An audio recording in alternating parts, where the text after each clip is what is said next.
মধু নাম, মিঠা নাম, অতি প্রিয় নাম যিশুଙ୍କ নাম। পাপ সাপ করে দূর যিশুଙ୍କ নাম, ସବୁ ଭୟ করে দূর ମୋ ଯୀଶୁ ନାମ। প্রিয় শ্রোতা বন্ধু, প্রভু শ্রীখ্ରୀষ্টଙ୍କ ମହିମାମୟ ନାମରେ ଆପଣଙ୍କୁ ଶୁଭେଚ୍ଛା। ପବିତ୍ର ବାଇବଲର ଯୋହନ ଲିଖିତ ସୁସମାଚାର 17 ଅଧ୍ୟାୟର 6 ପଦରେ ଆମମାନେ ପାଠ କରୁ, ତୁମ୍ଭେ ମୋତେ ଜଗତ ମଧ୍ୟରୁ ଯେଉଁ ଲୋକମାନଙ୍କୁ ଦାନ କଲ, ମୁଁ ସେମାନଙ୍କ ନିକଟରେ ତୁମ୍ଭ ନାମ ପ୍ରକାଶ କରିଅଛି। ସେମାନେ ତୁମ୍ଭର ଥିଲେ ଓ ତୁମ୍ଭେ ସେମାନଙ୍କୁ ମୋତେ ଦାନ କଲ, ଆଉ ସେମାନେ ତୁମ୍ଭର ବାକ୍ୟ ପାଳନ କରିଅଛନ୍ତି।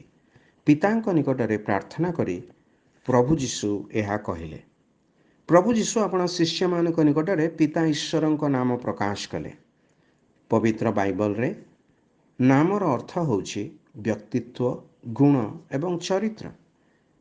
ପିତା ଈଶ୍ୱରଙ୍କ ସମ୍ପୂର୍ଣ୍ଣ ସ୍ୱଭାବ ପ୍ରଭୁ ଯୀଶୁ ଖ୍ରୀଷ୍ଟ ପ୍ରକାଶ କଲେ।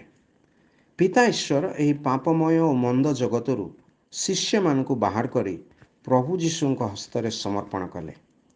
ଅର୍ଥାତ୍ ସେମାନେ ପ୍ରଭୁଙ୍କର ଅଟନ୍ତି।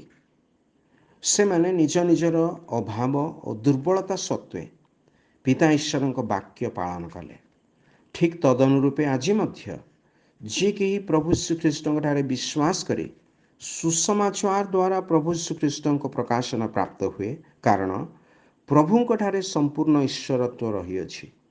ସେ ଈଶ୍ୱରଙ୍କ ନାମ, ଗୁଣ ଓ ଚରିତ୍ର ଜ୍ଞାତ ହୁଏ। ପୁଣି ସେ ପ୍ରଭୁଙ୍କର ଲୋକ ହୋଇଯାଏ। ସେ ପରିତ୍ରାଣ ପ୍ରାପ୍ତ ହୁଏ, ଆଉ ଚିରକାଳ ପାଇଁ ଈଶ୍ୱରଙ୍କର ସନ୍ତାନ ବୋଲି ଖ୍ୟାତ ହୁଏ। ଆପଣ ମଧ୍ୟ ଈଶ୍ୱରଙ୍କର ସନ୍ତାନ ବୋଲି ଖ୍ୟାତ ହେବା ନିମନ୍ତେ ପ୍ରଭୁ ଶ୍ରୀଖ୍ରୀଷ୍ଟଙ୍କଠାରେ ବିଶ୍ୱାସ କରନ୍ତୁ।